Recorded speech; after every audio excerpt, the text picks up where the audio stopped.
Welcome to Sleep Through History Original, the place where ancient worlds come alive, quietly, slowly, and at bedtime.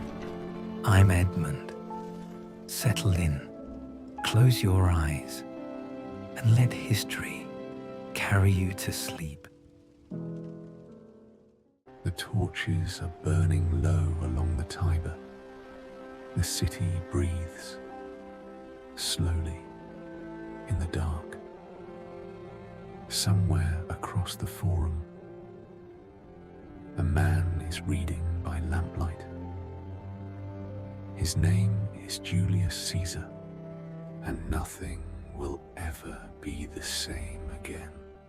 Tonight, we are traveling back more than 2,000 years to a city of marble and mud, of ambition and ritual, of senators in white togas and soldiers marching on roads that have not yet been built.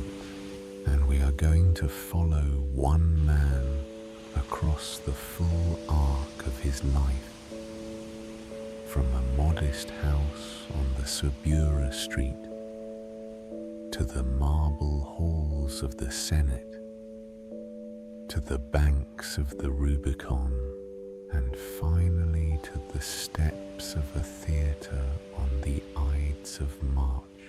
Rome in the 1st century before the Common Era was not a peaceful place. It was a city of extraordinary energy and extraordinary violence. A republic that had grown over several centuries from a small settlement on the banks of the Tiber into the dominant power of the Mediterranean world. And yet, for all this outward strength, the Republic was beginning to crack from within. At its heart was the Senate, a body of several hundred men, mostly from old and wealthy families, who collectively governed the state. The problem was, at its simplest, wealth, and the catastrophic inequality that extreme wealth produces in any society. Vast agricultural estates called latifundia had spread across Italy, worked by slaves captured in foreign wars. Both had been killed for their efforts. Sulla became the first Roman general to march his army into the city of Rome itself, an act so taboo, so shocking, that it had never happened before in Roman history. Thousands died. This was the world into which Gaius Julius Caesar was born, most likely in July of 100 BCE, though some ancient sources suggest 102.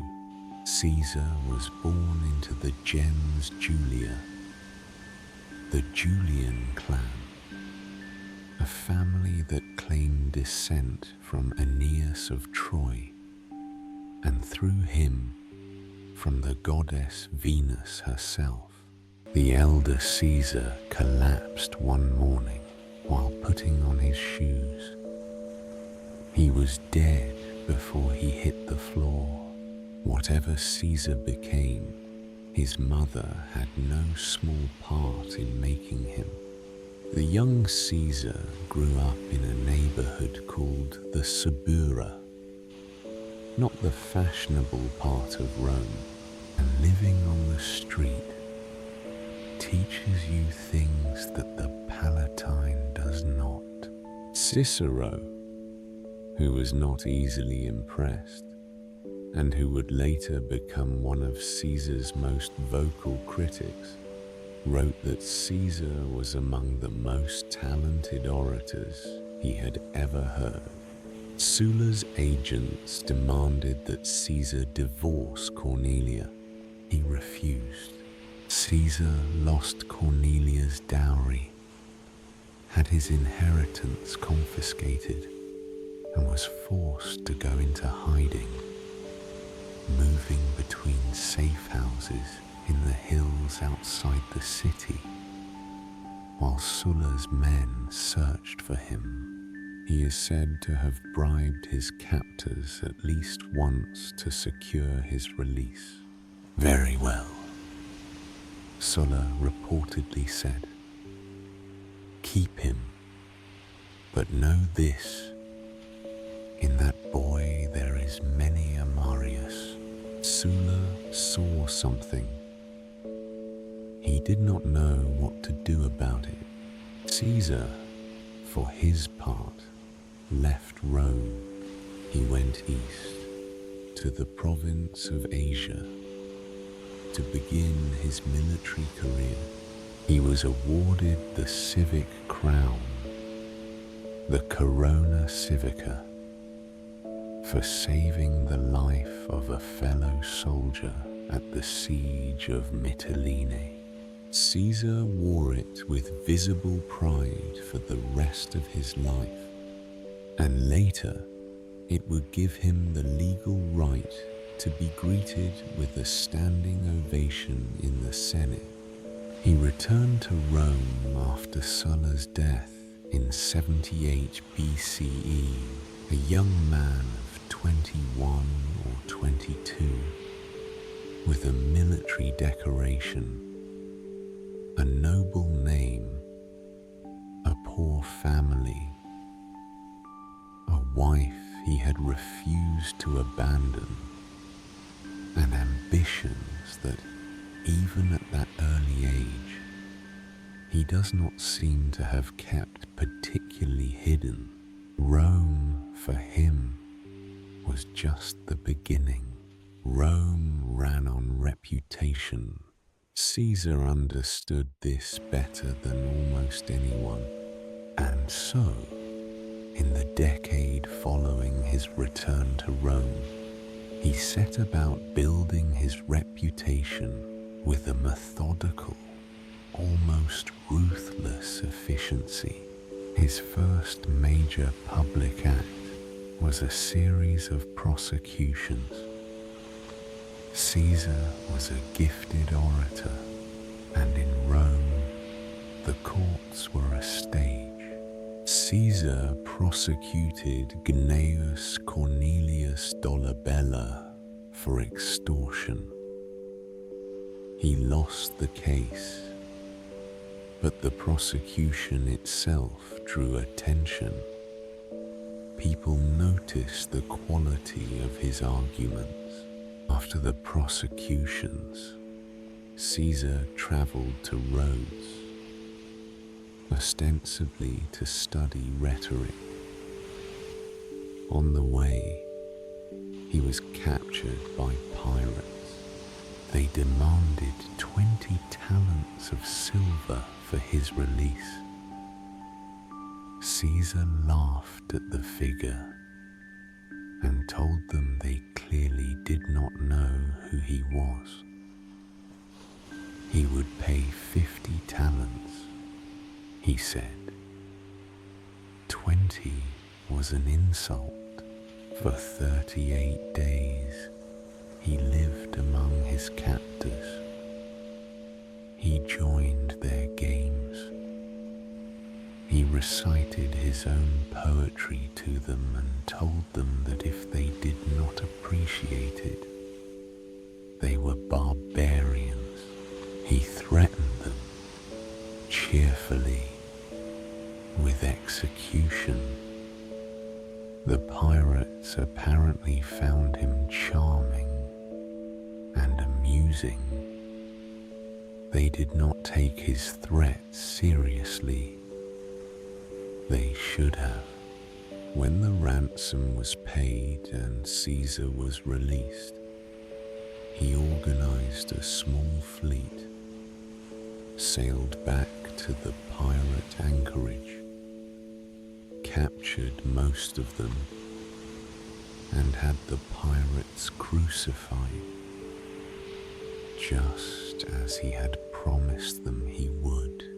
He then continued to Rhodes as if nothing remarkable had happened.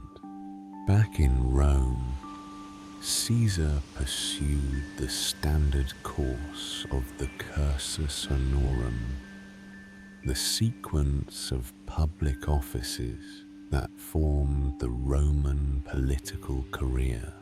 He reportedly wept before a statue of Alexander the Great and said that at Alexander's age, he himself had done nothing worth remembering. Caesar was elected an aedile. He spent money he did not have on enormous public spectacles, gladiatorial games, theatrical performances, elaborate displays of public generosity. Ancient sources suggest he spent so lavishly that his creditors became genuinely alarmed. He seemed entirely unbothered by it. In Rome, spectacular debt was not a sign of recklessness. It was a signal of ambition. Caesar had found in Marcus Licinius Crassus a creditor who shared his vision.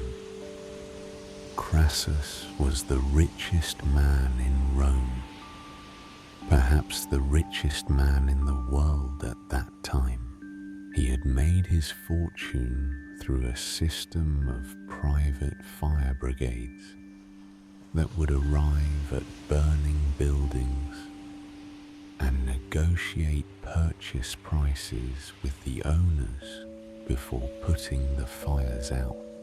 In 63 BCE, Caesar ran for the position of Pontifex Maximus. On the morning of the election, Caesar told his mother that he would either return as Pontifex Maximus or not return at all. He won. Caesar moved into the Domus Publica, the public house of the Pontifex Maximus, in the heart of the Forum, and began behaving with the quiet confidence of a man who knows he has crossed a threshold. Yes, you. In the Senate debate over the Catiline conspirators, Caesar argued against the death penalty on the legal grounds that Roman citizens were entitled to trial. Cato the Younger argued for execution. The conspirators were strangled in prison. Caesar returned from a successful governorship in further Spain, where he had conducted a vigorous military campaign and accumulated enough spoils to pay off much of his debts. Caesar chose the consulship over the triumph. Gnaeus Pompey the Great was frustrated. The Senate had refused to ratify his eastern settlement and had blocked his promise of land grants to his veterans. The three men formed what historians call the First Triumvirate. Pompey's soldiers, Crassus's money, and Caesar's political genius would work together. Caesar was elected consul for 59 BCE. He used the office aggressively, pushing through land reform legislation that the Senate had blocked for years. Caesar secured for himself a 10-year command over the provinces of Cisalpine Gaul, Transalpine Gaul, and Illyria. Beyond the Alps lay a vast, unsettled Celtic world that Rome had barely touched. Caesar intended to change that. Gaul. The word, to a Roman of the late Republic, carried complex associations. The Gauls had raided Rome itself in the early 4th century BCE. They had sacked the city, held it for ransom, and left a scar on the Roman imagination that had never quite healed. Caesar arrived in Gaul in 58 BCE as proconsul, with 4 legions under his command and an almost unlimited willingness to manufacture justifications for military action. He would spend 8 years there. What followed is documented in Caesar's own Commentarii de Bello Gallico, written in the 3rd person, in a clean and deliberately understated style, with Caesar referring to himself throughout as simply Caesar, as if describing someone else. The commentaries were sent back to Rome during the campaigns to be read in public, to maintain his profile, justify his actions, and remind the Roman people that their armies were winning great victories on their behalf. The campaigns in Gaul began with a pretext.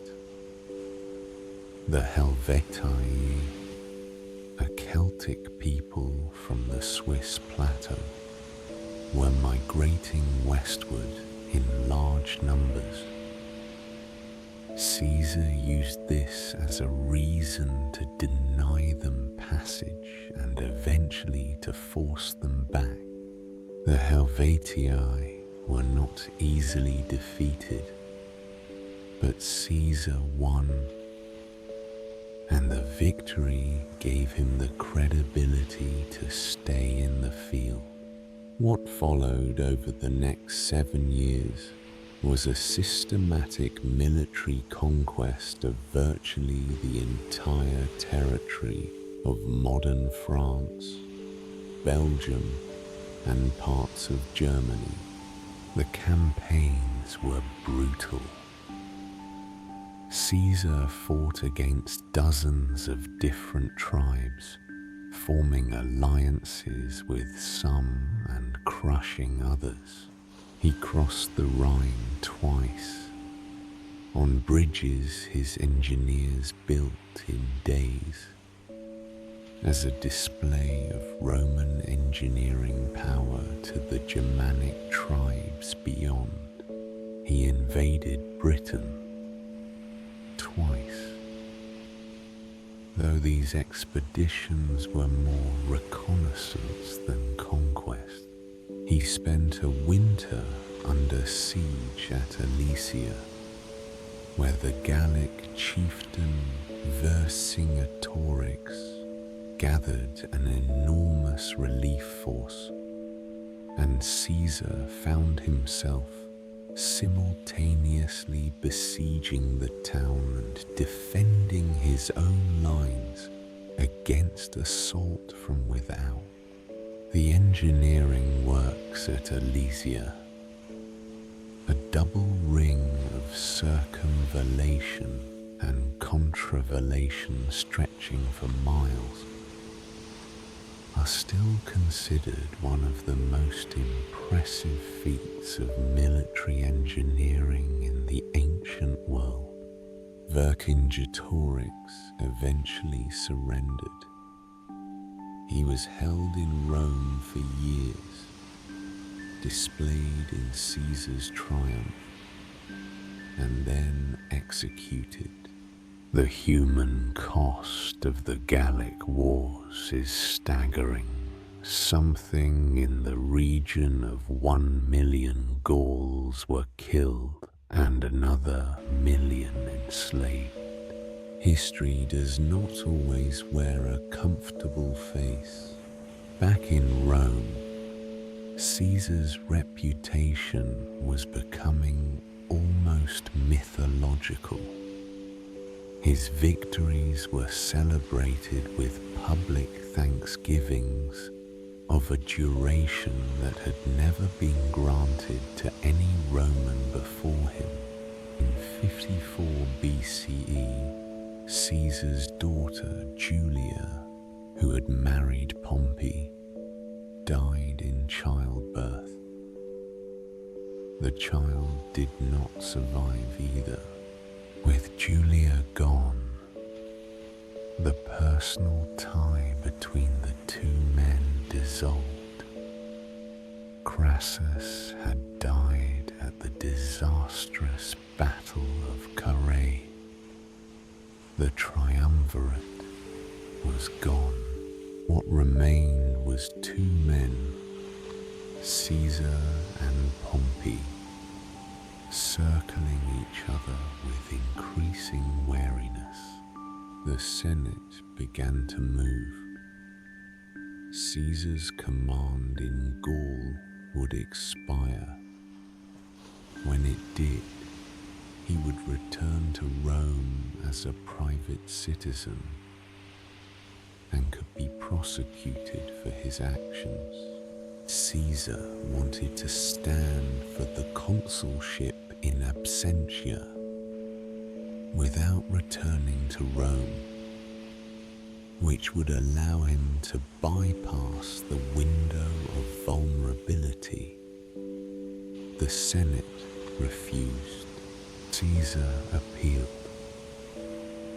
He negotiated. He offered concessions. He suggested compromise arrangements. The Senate, pushed and advised by Pompey, held firm. In January of 49 BCE, the Senate passed the Senatus Consultum Ultimum, the ultimate decree, instructing the consuls to take whatever steps were necessary to defend the Republic. Caesar was in Cisalpine Gaul when he received the news. He had one legion with him, the 13th. He spent a day in apparent indecision. Then he moved south to the bank of a small river called the Rubicon, which marked the boundary between his province and Italy proper. Roman law was absolute on this point. A general could not bring his army across the Rubicon. To do so was treason. Caesar crossed. Ancient sources give him different words at this moment. Suetonius has him say, "The die is cast," in Greek, as if quoting a phrase from a gambling game. He crossed the river. He brought his army into Italy. He made the choice from which there was no return, and the world cracked open. The civil war that followed was swift. Pompey, caught unprepared, evacuated Rome with many of the Senate's leading members. and crossed to Greece. Caesar moved through Italy with remarkable speed, picking up towns and legions as he went. Many of Pompey's forces simply surrendered or defected. He reached Rome. He opened the treasury, despite the protests of the tribune Metellus, whom he physically threatened, and took what he needed to fund his campaign. The decisive battle came at Pharsalus in central Greece in August of 48 BCE. Caesar's veterans were battle-hardened and personally loyal to him. When Caesar committed his reserves, Pompey's line broke. Pompey fled the field and sailed for Egypt. Instead, as he stepped ashore in Egypt, Ptolemy's advisors had him murdered on the beach. When Caesar arrived in Egypt and was presented with Pompey's head, he reportedly turned away. He wept. He spent the winter in Egypt, famously beginning his relationship with the Egyptian queen Cleopatra VII, who had herself smuggled into the royal palace, wrapped in a carpet to avoid her brother's guards. Their relationship was more than personal. It was geopolitical. Caesar helped Cleopatra defeat her brother and consolidate control of Egypt. At the Battle of Thapsus in 46 BCE, Caesar defeated the remnant Pompeian forces decisively. Cato the Younger refused to submit. He read Plato's dialogue on the soul and then killed himself with his sword. He had to try twice. When they rushed in to help him, Cato tore the bandage away and refused treatment. Even in death, Cato was making a statement. Caesar returned to Rome and celebrated 4 triumphs: for Gaul, for Egypt, for Pontus, and for Africa. Caesar was appointed dictator, initially for 10 years, then for life. Dictator perpetuo, he received delegations of senators while seated, without standing to greet them. A breach of custom that many senators found infuriating. His image appeared on coins during his own lifetime, an honor previously reserved for gods and the long dead. He reformed the calendar, the Julian calendar, which he introduced in 46 BCE, remained in use across Europe until the Gregorian reforms of 1582. But the question that Rome could not answer was, what comes next? Rome had no framework for a permanent autocrat. At the festival of Lupercalia, Mark Antony publicly offered Caesar a crown. Caesar refused it 3 times, but the manner of the refusal was ambiguous. nobody was sure. Into this uncertainty, a conspiracy formed. Gaius Cassius Longinus provided much of the energy and practical planning. Marcus Junius Brutus provided the moral weight that Cassius knew the conspiracy needed. Without Brutus, it would look like simple revenge. With Brutus, it could be called liberation. The conspirators called themselves the Liberatores. On the morning of March 15th, 44 BCE, Caesar's wife Calpurnia had dreamed of his murder and begged him not to go to the Senate meeting.